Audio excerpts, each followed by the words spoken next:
My name is Edward Gregorian. I'm the product manager for a small Australian startup, early phase startup called Brain Changer. And I'll explain in a moment why we're called Brain Changer. But we basically are a telehealth or telemedicine startup that is focused on providing services and products in the form of mobile applications to patients who have chronic pain. So chronic pain, I mean various types of pain in their body that has been persistent or present for a very long period of time, usually at least over 6 months. The definition varies medically, but that's the kind of most standard accepted definition. So this could be nerve pain, joint pain, even organ pain, facial pain, I mean, muscle pain, any kind of, the most common, for example, is low back pain. And and that could be many sources. There are many different sources of why an individual's low back might hurt, right? It could be joint or nerve or muscle or whatever. But the point is that it's a pain that has been present for a very long time that just won't go away in a normal time period. Like the individual won't experience pain and it just goes away in a few weeks or 2 months or something. So this is a very complex medical problem for which there are not currently very good solutions. It costs most developed economies a lot of money. So to give you an example of how much it costs the United States, it's estimated to cost around $600 billion a year. That's billion with a B. So that is counting lost work time. It's not just direct medical expenses, but it's lost work time and insurance payouts and all this kind of stuff. So it's trying to account for all of the costs of chronic pain on society. In a smaller country like Australia, even still, it's, I believe, estimated to cost around $120 billion a year. So it's a very, very expensive problem in developed economies because people, when they don't know or understand why the pain won't go away and they are suffering from this pain, they end up getting kind of stuck in a cycle of seeing a lot of different doctors and specialists and getting this kind of scan and this kind of medical procedure, and some of them try surgery, and it ends up costing a lot of money over time. We believe that better solutions exist. And there is a lot of science from the last 20 years or so, 20, 30 years that shows that there are better solutions to chronic pain that unfortunately are not very mainstream in medicine right now. They are based on science. It is based on a very strong understanding. And it is successful, but it's not really accepted, or not that it's not accepted, it hasn't fully diffused into common medical practice. And also the medical system in a lot of these countries, like, for example, America, United Kingdom, and Australia, don't really have the time to treat these patients properly, because a lot of the treatment revolves around education, around educating the patient about what their pain is, where it's coming from, why it's lasting longer than is expected, and what to do about it. And the part about what to do about it is it can be very complicated, and it's very different from individual to individual, but it's usually the combination of the exercise and stress management, and a lot of it has to do with lifestyle. A lot of it has to do with reducing stress, getting high quality sleep, exercising, but exercising just the right amount, so it doesn't make their pain worse, but actually makes their pain better. But so just to give a small example, but for some people it's complicated because usually you need some exercise to get better from the pain. But most people who have had this pain for a long time are scared of exercise. They're scared to move because they think actually when they move, it hurts. So they're scared.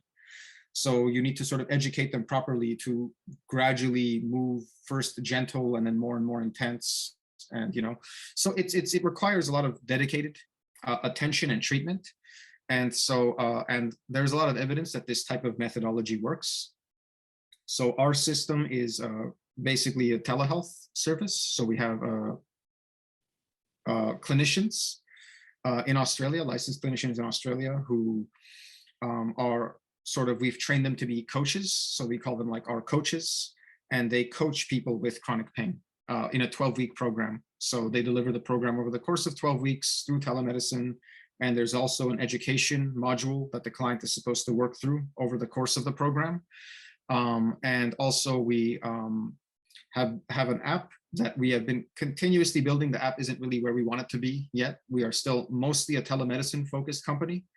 but we would like to transition eventually to being much more focused on the app and a lot more automation. So the mobile application will do a lot of the work. That's what we're hoping for over the course of anywhere from 1 to 2 years. We'd like to start making that transition. So right now the app is, I would say, in a very like a MVP form, like minimally viable product. We're just sort of testing it. We're getting information. It sort of supports the coach or the clinician in their practice in delivering the program. And we are hoping that as we collect more data and information about the human delivered program or the coach and the application also itself, as we get more data, we would like to eventually work towards making the app more and more useful. So then hopefully we can scale to a more, become more of a true tech startup, if that makes sense. And mostly have 80% of the service delivered by the mobile application. And for more complex patients who need additional human assistance, we'll have the coaches for that. So that's how we sort of plan to scale, so to speak. So that's essentially our business. Sorry, a little long, but it's a difficult actually business to explain.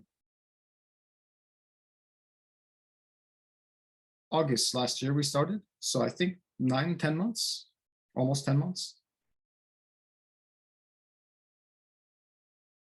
I think it's wonderful. I think I like it very much, actually. This is my first time working in a startup personally. And it's actually, in a way, amazing. Sometimes I think it's amazing that we're running a company the way we are. The entire company is distributed. The entire company is remotely run. And it makes me think that we live in a very interesting time that we can do that, because for example, I'm actually in America, I'm in San Diego, but the company's in Australia. And our clinical director and program director, she's in Shanghai. A lot of the group is in Australia. And then, of course, our developer, Damir, is in Kazakhstan. And there are no complications. The company runs fine. The company runs well. So it's amazing to me, actually. And I think we have no plans to ever have a more, to move towards a more like physical business model. I think we essentially foresee staying as a sort of distributed, remotely managed company for our entire existence. There are sort of, weaker concerns or fears, and I think bigger concerns, right? So for some people, they might say, time overlapping with time zones. That's of course just logistics. That's just a matter of making it work. That was my concern initially, but we make it work just fine now. But that's not a major concern. I would imagine that one major concern is communication, and right, just inter-team member communication, right? I understand that as a concern. I think it needs to be actively managed. I think if you aren't actively engaged with trying to have good communication, running this sort of remote business, you will have communication failures, and that will affect your business for sure. The only other thing I can think of, honestly, is that some people really, really like the physical experience of being with team members in a business place, even if it's at least hybrid work, like you do that 2 days of the week or 3 days of the week. And of course, with a fully remote company like ours, we can't even do that. And so that might be, for some people, a fundamental limitation. I understand. All of our team, and of course, we're biased because all of us signed up for this kind of a business knowing that it's fully remote. So we're comfortable with it. So that's more of, I think, a personality thing, like an individual personality thing. However, I would say that, yeah, if people are concerned about communication issues, it's definitely possible to communicate very effectively. Like, we have a very smoothly running business. It's just a matter of, you do have to be very actively engaged with it. And it helps to actually read material, study about this. How do you run a remote business? I read articles from Harvard Business Review. That's a very good resource for this kind of stuff, for example, and even their YouTube channel is very good, Harvard Business Review, but there's many sources, I'm sure, but it's worth actually studying and thinking about it, because if you don't think about it carefully, yeah, it can be a weakness for your business. But if you do think about it, I think you're getting 95% of the results that you could get in a normal business. I would imagine it's typical for most people. It's some sort of combination of cost and effectiveness, right? So essentially how effective what you're getting is for the price. And so I think that's why a lot of people seek Eastern European developers. I don't think that's a surprising thing to say. Just by global standards, right? I think there's some awareness that you can find very high quality developers throughout Eastern Europe at a relatively good cost compared to hiring a developer locally in America, for example, or in Australia. And I think probably it's, I think a lot of people think India because they have such a presence in software development. So that might be a bias a lot of people have. I'm not sure on that one. Maybe it's because of my, because, when I was tasked with this job, or I gave myself this task, we were basically struggling to maintain high quality development. And we tried a developer in the Philippines. He was kind of, so-so, not great. He wasn't bad, but he wasn't to our standard. And then I finally just kind of got a little disappointed that we weren't having smooth development. So I asked the owner of the company, is it okay? Let me just take this into my hands and try to take an attempt at hiring a good developer. And immediately I went to Eastern Europe mentally. And I think that's because maybe that's my bias from the history that I know, because for me, I'm thinking, that part of the world historically kind of, this was my thinking, maybe it's incorrect, but when it was a part of the Soviet Union, or related to the Soviet Union, they put lots and lots of money into education, right? And especially in engineering, in math, in computer science, like these kinds of fields, right? And to this day, I think there's still a legacy of those types of technical institutes and engineering and mathematics, so I was aware of that. So I thought, okay, a lot of people think India, but I'm actually going to go Eastern Europe first. So then I considered Poland. And for whatever reason, also Belarus and Ukraine. I think just because I knew that there's some software development talent in those countries. And I don't know exactly why. I just narrowed it down to Ukraine and tried a few services like Qubit, and then it ended up working best with Qubit. Yeah, 100%. I think it was actually exceeded expectations. I'm not sure if it's because we got lucky, and I really like our developer. The developer we ended up with is very, very high quality for a variety of reasons I can go into later if you wish. But it's all the qualities I was looking for in a developer, and he sort of exceeded the expectations, and it is very cost effective for us. In terms of what we would be paying, for example, if we were hiring an Australian developer locally. But of course, we're also happy that the developer is also getting paid well for their living standards and everything, right? Because that's very important for us too. And so, no, it's yeah, I'm very, very pleased with the outcome. No, I would say there was none, like at all. There was absolutely zero. I'm just thinking any kind of interference. Now, maybe I'm not the best candidate to respond to this because our developer is in Kazakhstan, and we temporarily worked with a second developer who was in Kazakhstan, but that didn't work out so well. And he was a good developer, but just the project wise, it wasn't a good match like the first developer was. And so, but even before the Russian invasion of Ukraine, we were already not working with them anymore. But so we've only worked with Kazakhstan so far. Now, of course, so that didn't affect development at all.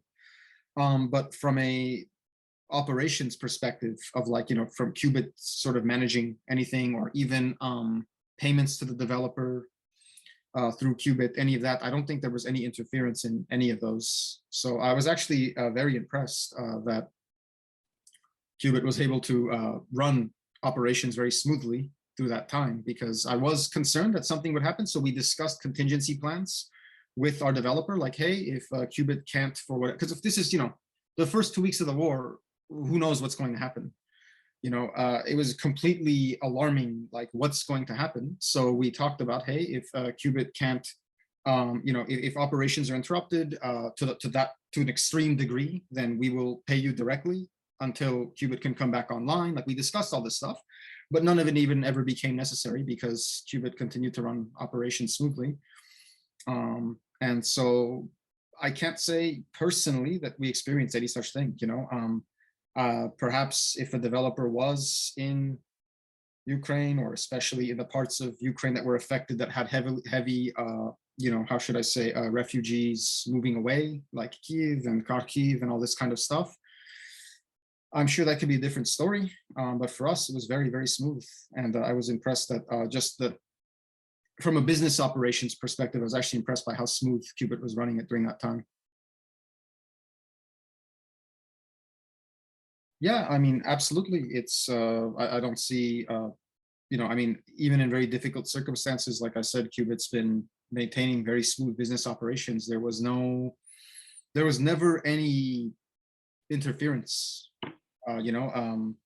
Eva sent an email about, sort of what would happen in an emergency situation. I believe 2 or 3 weeks into the conflict. Otherwise, and so we were made aware of what's happening, but I think thanks to the efforts of people like your husband, the worst never transpired. So, like there was never any interruption whatsoever to operations. And I mean, if anything, and maybe I'm going into too much detail here, but I do read about the news about this every single day.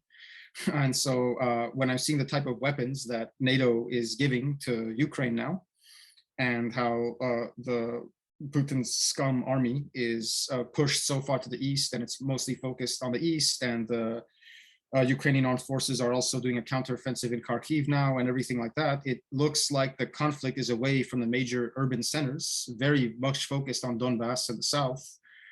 And I think it's going to stay that way, because now Ukrainians have better artillery than the Russians do, because they have NATO artillery. So, like I said, maybe too much military detail, but I just think, from my perspective, I feel very safe. I feel very comfortable. From a business perspective, I think it's I think there are much more important things than business in life, like life itself. But that being said, like from a business perspective, we feel completely comfortable that operations are running smoothly and will continue to run smoothly. Maybe I'm a biased sample, because most people, the average person, maybe isn't so interested like I am in the situation. So I know what's happening.